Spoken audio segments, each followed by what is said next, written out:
Don't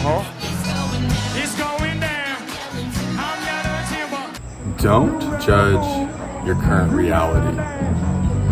Like your current reality is a reflection of your past, energetic states, of your past levels of frequency and vibration. It has that aftertaste of the psychedelic mushrooms. When you make tea I don't know what you're talking and about. then you eat them later. I know no idea. I know you would have no idea, but that's why I'm warning you. What you want to use as a guidepost is how you're feeling in your body right now, because that's the reflection you're going to start getting, and it will happen really quick in the more subtle ways. Like it happens in the now moment in the terms of synchronicity, feeling more connected, feeling a lot more non-physical support. You just feel that energetic flow. And you have a light about you, a glow about you.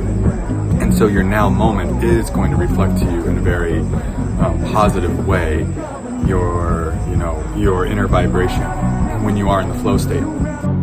Washington wanted to see the ship carry the flag around the globe and to forge new ties with nations like China. This is a common American impulse, the desire to reach for new horizons and to forge new partnerships that are mutually beneficial.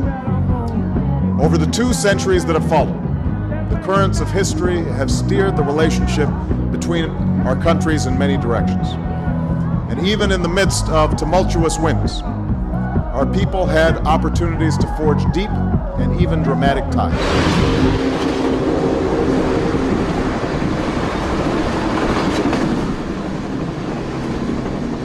Britain was an old-class society becoming a mass society.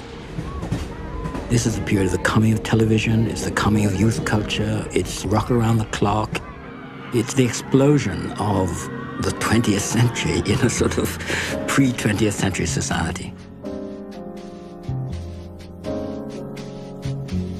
This is Salford in the north of England, and all too often the people who live in the north are shown on the screen as simple innocents, easy prey for the metropolitan wide boys.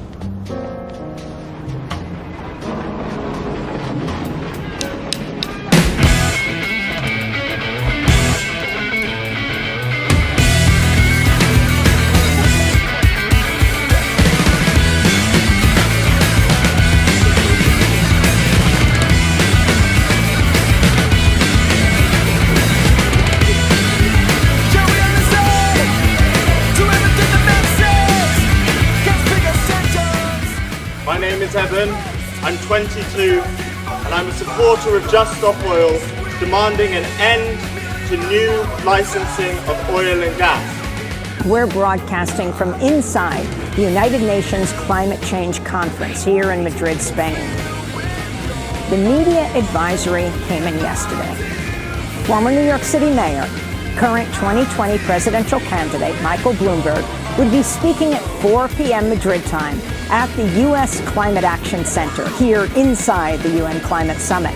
Also speaking would be actor Harrison Ford and Bank of England Governor Mark Carney and others in the, hashtag We're Still In delegation.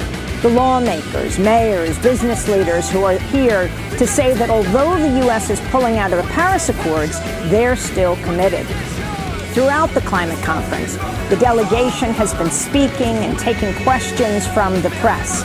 So we've packed up our gear and headed to Bloomberg's news availability, to the news conference. This would be our chance to get a question in to the 2020 presidential hopeful.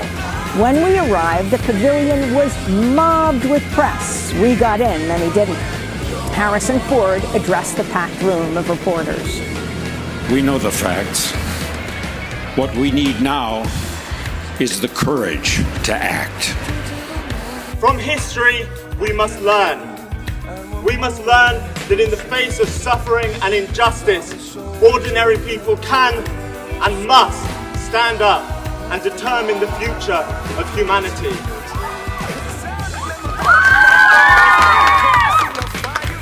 Michael Bloomberg was among the last in the pavilion to speak.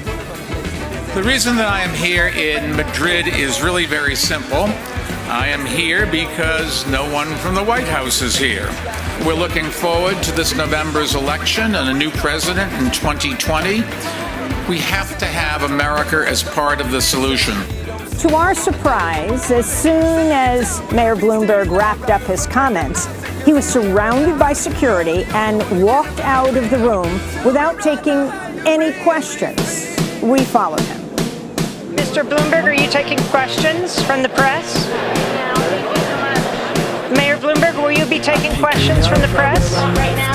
They told us this was a news conference with Mayor Bloomberg. Mr. Mayor, the UN has said that Mr. Mayor, if you could just answer a question. We all packed in there to ask you questions. No, it's okay. I'm from New York. I followed you for a long time. But the UN has said that economic and climate inequality is driving protests around the world. You're a billionaire running for president. You've spent tens of millions more dollars than the other presidential candidates. Will that be your strategy to win the presidency? We're here to talk about climate this week. Yeah, I said the UN said that climate inequality, but he can answer for himself. But I'm telling you that we're only here to talk about mayor can answer No, but for he's not himself. traveling as a candidate. So here's part of the reason why we're here, and it's really important for the context of the event. We're here to talk about climate. He's here. And he referred to President Trump, and I think this is a very relevant question. I'm sure he has a great answer. Mr. Mayor, can you answer for yourself? It's actually important for the event. It's actually asked us beyond stuff like that not to take away from what. But I think it's very important. These protests around the world are around climate and economic inequality. Mr. Bloomberg is running. I mean, you got to know democracy now. I know you all guys. You're well. My name's Kevin Sheehan. Hi. Nice to see you. Nice to see you. Mr. Mayor, can you respond to the question? We were told this was a news conference. That's why so many reporters packed in.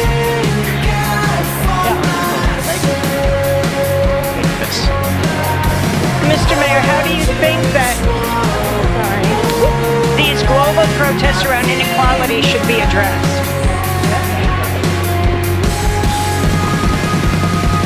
Mr. Mayor, how do you think these global protests against inequality should be addressed?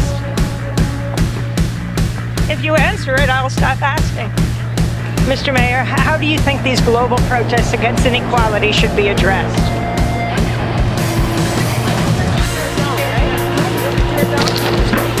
You don't just slam me against the wall. It's a security zone. You're not allowed to. No, you are yourself. So we went to this event that Mayor Bloomberg was speaking at that was billed as a press conference. Many press packed into the room. We listened to Mayor Bloomberg talk about the climate crisis, and we all had questions. And my question to him was, in light of the global protests that are taking place, the UN says these protests are being driven by inequality, and both economic and climate inequality. As a billionaire who is running for president, how does he address that issue? When he ran for mayor 3 times, he spent more than $250 million of his own money. At the time, it was more than any official in U.S. history, any politician in U.S. history. Now he's entered the presidential race. He has spent $90 million on ads, $20 million than any other presidential candidate. Is this his strategy, I wanted to ask him, for winning the presidency? I tried to ask the question. The police slammed me against the wall. The mayor was right there within a few feet of me. He could have answered at any point. One of his spokespeople said he's not here to talk about running for president. And yet he talked about President Trump and the fact that the U.S. is being pulled out of the UN Climate Summit. I think it's a very fair question in light of what's happening here in Madrid and what's happening around the world. My name is Hannah, and I'm 23 years old. Me and my boyfriend are here today because we're asking the government to stop licensing and extracting new oil. That will make our government culpable for millions and millions of deaths in the next decade. Therefore, new oil is a death project by our government. And yes, my hand is glued to this painting, but there is blood on the hands of our government. Everybody out!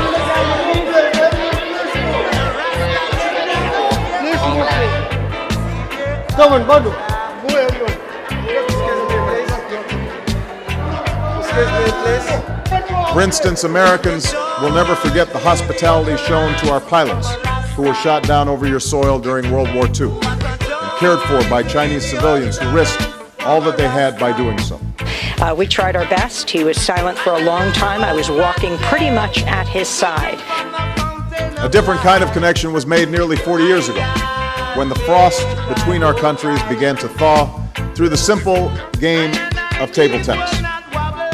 The very unlikely nature of this engagement contributed to its success because, for all our differences, both our common humanity and our shared curiosity were revealed.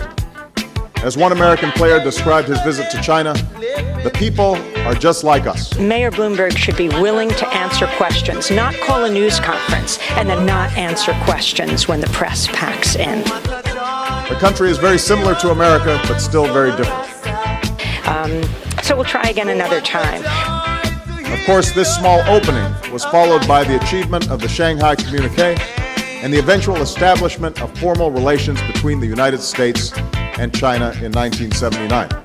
We need to stop buying fossil fuel. We need to stop extracting oil from the North Sea and everywhere else. But of course, in addressing the prince, he's also saying, look, you've got to maintain your state, i.e. your standing, your status, your state as a prince, your princely state, as we would say in an old literary phrase. Because, of course, if you lose your princely state, you will have lost your state as well. So the question is, and notice there's a little piece of French echoing here, isn't there? The coup d'etat, the blow against your state or standing as a ruler. How do you avoid that? How do you maintain your state? That's the question. Well, there are two basic answers, I think, in this book, The Prince. And one, this is again a very Renaissance apposition. It's an apposition between two great powers or forces, and one is fortuna, one is fortune, and the other is virtù, however we translate that. So we begin with fortune. So Machiavelli, of course he doesn't say this, but he's the kind of political philosopher who thinks the idea of the science of politics is ridiculous, because politics is actually all about statecraft. It's not about institutions about which you might have rules and even predictions, and it might begin to look like a science. But he's saying, no, this is about leadership, and this is a book about leadership. And so the first thing that you have to understand if you're a political leader is you need so much luck. You need buona fortuna. And you need luck in all sorts of ways. First of all, you need to suit the times. Chapter 25, which is the chapter on fortuna, says if you don't suit the times, you're ridiculous. And of course, you know, the figure of Cervantes is not far off, is it? You know, someone who, he doesn't know, nobody goes around on a horse rescuing maidens from castle. We don't do that anymore. You know, you're looking silly. So Machiavelli has this profound sense that you're going to look silly unless you suit i tempi, the times. And sometimes he seems to think the times is going to do everything for you. You can be swept away by the times. But you could be someone, he says of Julius II, the Pope, look, this man was actually crazy. But the times were exactly right for him, because he was utterly impetuous. If he needed to moderate and think, then of course the times would have been hopeless for him, because he couldn't do that. But he suited the times, and that's why he succeeded. But there's a second way in which even very great political leaders need luck. And this takes us into a particular passion of classical and Renaissance philosophy, the idea of time as not just duration, but also timeliness, in Greek, kairos. Remember it from Ecclesiastes, there is a time for this, there is a time for that. Machiavelli has this very strongly in mind. There is a time even for great leaders. And the idea of a mute inglorious millstone is always there. You could be a great leader, but no one has ever heard of you because the times didn't require it. And he gives the example of Moses. He says, well, of course, Moses cheated because he had this great help, which nobody else has had in politics, which is this person. You know, he says, come up the mountain, I'll tell you what to do. So Moses has God, but above all, the Israelites are enslaved. There's no leadership of them unless they're enslaved. So that was a bit of luck. Not a bit of luck for the Israelites, but a tremendous piece of buona fortuna for Moses, because he had the chance to display his great powers, and duly did. You guys were announced Best British Newcomer by Caring, like you guys said. So what was that like? Did you expect it? And what do you feel? That was really weird. We got the nomination thing quite a long time in advance. So we knew we were going to be at the awards, and we were like, oh, this is so exciting. And we knew it was the night before awards, so it was we were like, oh, we don't care if we win or lose because it's awesome to be nominated, but if we lose, it'd be like, oh, that was kind of pointless. But we won. We won. And we came here and we were like, yeah. We were all suited up and looking fabulous. But yeah, we sat next to the Ramones and Andrew WK. We had Fall Out Boy on our left, Gerard Way on our right, and Andrew WK was literally back to back with me. So that was pretty cool. They had I felt very important, but also even though we're not important at all, we were we just felt so it seemed like there was a lot of mingling, and we were just that table of kids who the fuck are they? Yeah. Why are they here? Yeah, why are those fucking stupid kids here? What are they doing? Why are they picking their noses and farting at dinner? We had nachos though, so that was yeah, it was good. It was good. It was good.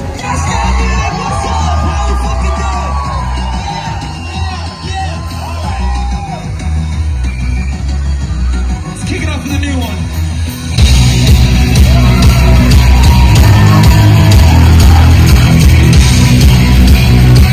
Shut the fuck up, let's go.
increased their wealth in the pandemic, just during the pandemic, by about $1.8 trillion. In other words, the entire stimulus bill was $1.9 trillion. So they could afford to have paid for the entire stimulus and be no worse off than they were when the pandemic started. That was New York. We were running for the money and the flesh. And that was called love for the workers in song. Probably still is for those of them left. Yeah, but you got away, didn't you, babe? You just turn your back on the crowd. You got away, I never once heard you say, I need you, I don't need you, I need you, I don't need you, and all of that jiving around. I remember you well in the Chelsea Hotel. You were famous, your heart was a legend. You told me again you preferred handsome men, but for me you would make an exception. And clenching your fist for the ones like us who are oppressed by the figures of beauty, you fixed yourself. You said, well, never mind, we are ugly, but we have the music. And then you got away, didn't you, baby? You just turned your back on the crowd. You got away, I never once heard you say, I need you, I don't need you, I need you, I don't need you, and all of that jiving around. I don't mean to suggest that I loved you the best. I can't keep track of each fallen robin. I remember you well in the Chelsea Hotel. That's all, I don't even think of. Recent research that was just published actually in the latest proceedings of the National Academy is more evidence to suggest that what enabled the brain to grow was cooking. It was the fact that when we cook our food, we get much more energy out of it, and that fueled the growth of the brain. That's a thesis that's been around a while. In any case, I was looking at this sort of evolutionary development of the brain, all of the advantage it conferred on our ancestors at great cost in terms of energy consumption and immaturity for many years and so forth, and seeing if I could fit into that, how mathematics got into the picture, so that 10,000 years ago, people could invent numbers, and then 2,500 years ago, they could invent geometries. How did that get to be? You can ask a similar question about language, and I suspected from the start that the answer had to be bound up with language, because language is equally programming. Hard to say how language got into the brain. I mean, people often say, well, it offers great facility for communication. Well, you actually don't need language to do communication in your local environment, right? You can go to a foreign country, and providing you can gesture and you know a little bit of vocabulary, you can get by fine. You just need one or two words, me, Tars, and you, Jane sort of stuff. So what's known as proto-language gets you by. You need a vocabulary, and you can point. But that's all. That's all you need. You only need language with all of its grammatical structure to talk about things in the future, or the past, or somewhere else in the world, to form plans. You have to talk about complex things. You have to create mental models of the world. So, if language is not used for communication, I mean, it is used for communication, but if that wasn't the driving force in terms of evolution, what is? It clearly can't be. If you only need language to express complex thoughts, then complex thoughts are a prerequisite for the language, if you try to pull them apart at all. And so, language only becomes necessary when you have complex thought. But when you start to think about it, having complex thoughts begins to sound like forming mathematical models. So I always had this suspicion that mathematics came out of the same mental roots as language. And eventually, after fooling around and reading a lot of stuff about the evolution of language, which there wasn't a lot, so there isn't a great deal, looking around, he eventually came up with the thesis that got me so the question I asked, and this goes back at least 10 years before the book got written, how did the human brain acquire this ability? When did it acquire it? In evolutionary terms, what else was going on? How did it years ago was it? And what evolutionary advantage did it confer?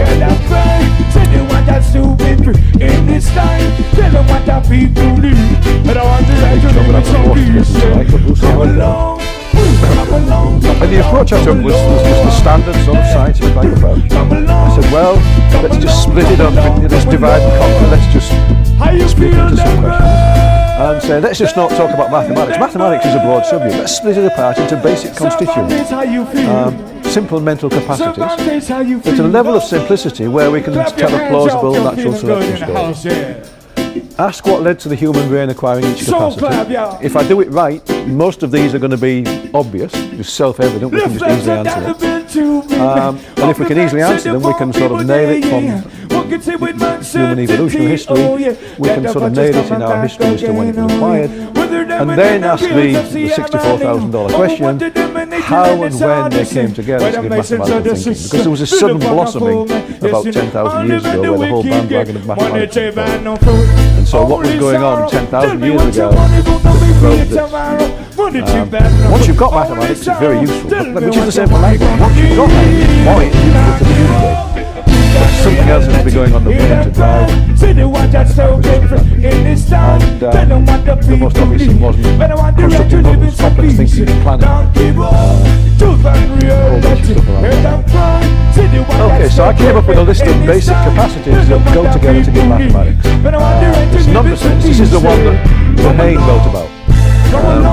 You had a whole book on this, and you could write a whole book on lots of things, but his book came out, as I say, a year before mine, and it was actually called number sense. I'm not sure whether I had the word number sense. I don't think I did. I got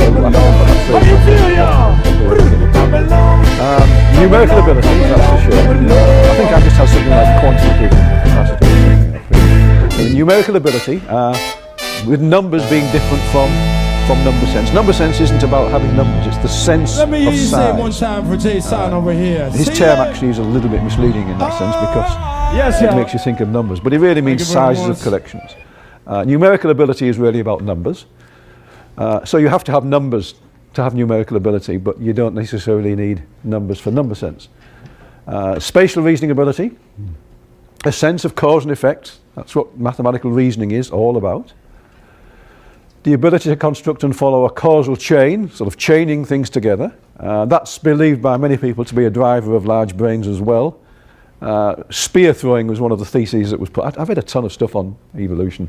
Spear throwing was thought to be something that drove, when our ancestors got to the point they threw spears or rocks to kill animals, because they calculated how long the brain would have. Given the speed of doing that, there isn't enough time in sort of milliseconds for feedback mechanisms to correct the motion of the arm. When you aim, you have to sequence instructions to the muscle and fire them off down the nerves so that it all happens instantaneously, or virtually instantaneously. So just the speed of it is too fast for it to be done in real time. An algorithm has to be put together that sequences the muscles to go forward. That was the story anyway. And I don't have the training to really judge between them. If it got published, I tended to pick it off the shelf. Okay, so that was an important one. Algorithmic ability, and some of these are related. This is a sort of a cognitively reflective, well, not even necessarily cognitively reflective, but a sort of almost an abstract version of number 5, the ability to sequence together instructions, like throwing for a spear. The ability to handle abstraction. Mathematics is inherently abstract. That was clearly a crucial thing on the road. Logical reasoning ability and relational reasoning ability. And at that point I stopped. Now this is not meant to be minimal. Some of these are related, and indeed part of the story I tell in the book is about the relationships. But I stopped because I thought there's nothing in mathematics that I know that isn't covered by combining these. If you've got these 9 ingredients, you can bake the mathematical cake. Now, it takes a good chef to bake a good cake out of ingredients. So just mixing them in the bowl isn't going to be enough. There's going to be a lot in this is a souffle. There's a lot in the art of the person mixing them together. But if you put the 9 together, you've got the ingredients. So that was the thesis. That if we can explain, first of all, how these got into the gene pool, and secondly, what brought them together and how, then we've told the story of where mathematical ability came from. And we have to give a rationale for why, at a certain point in time, about 10,000 years ago, this stuff was put together. Okay, so the question was, when do each of these 9 mental capacities evolve? What survival value did it offer? And what brought them together to give the ability for mathematical thinking? That's really what the book's about. And it's a book because there's a story to tell about all of these.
This audio recording was made possible by organizations working together for people, not profit.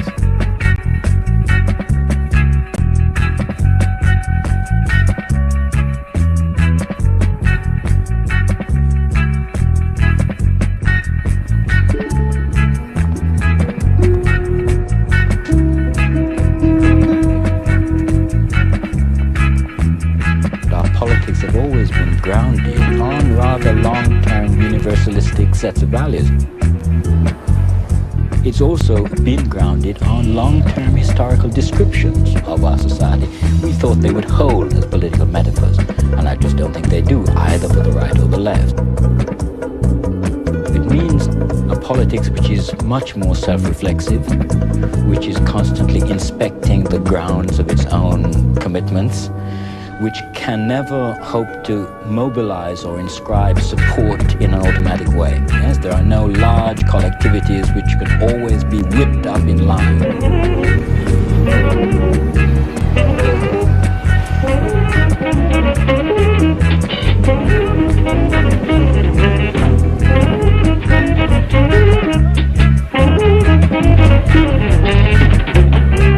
Professor Richard Hoggart is Professor of English at the University and the Director of the Centre for Contemporary Cultural Studies.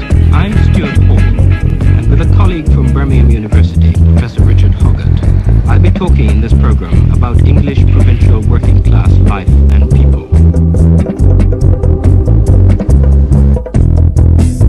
This audio recording was made possible by organizations working together for people, not profit.